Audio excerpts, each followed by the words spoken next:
Before you get carried away saying, wow, Donald has really turned into a reasonable president, don't forget, he may know how to act presidential, but underneath it all, he's still Trump.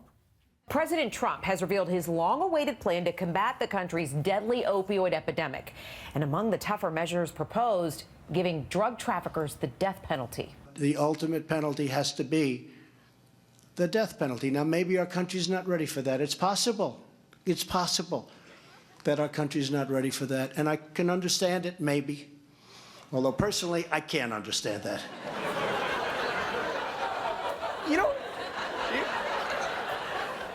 one of my favorite things about Trump is that he has inner monologues out loud. Yeah, it's like America elected Gollum as president. We must have the death penalty. We can't have it. The country is not ready. We are ready. This is insane.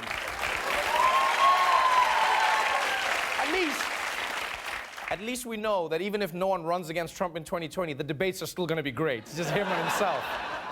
And now look, the truth is, I can see why Trump thinks killing drug dealers will solve the opioid crisis, right? It's the same way he thought getting rid of Comey would make the whole Russia thing go away. But it turns out it's a lot more complicated, right? Today's epidemic is complicated in many ways because, okay, fine, let's say you kill all the drug dealers, right? You know, the bad drug dealers, the bad man dealing drugs on the corner, right? In this opioid crisis, that's hardly the only kind of person involved. So do you also kill doctors who overprescribe painkillers? Do you kill family members who buy opioids for their addicted loved ones? Do you kill the people who sell drugs to pay for their own addiction?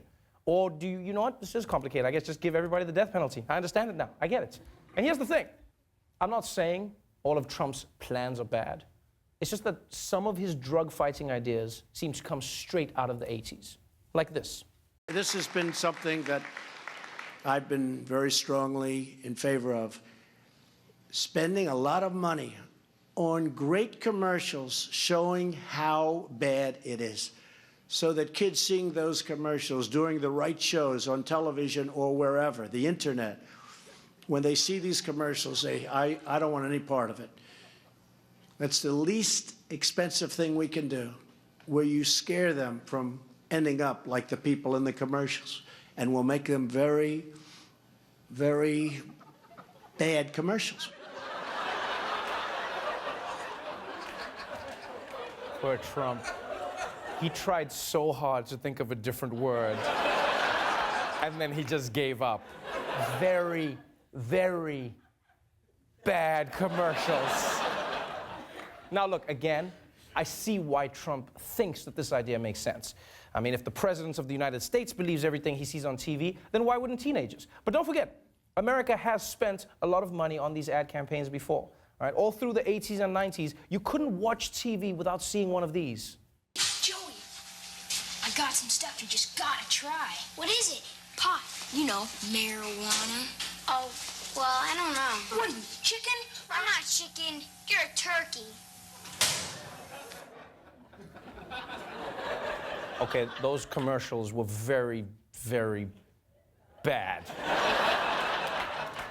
And here's the thing, they weren't just corny, right? Studies have shown that those commercials didn't actually work. Remember those commercials that were supposed to stop you from smoking pot?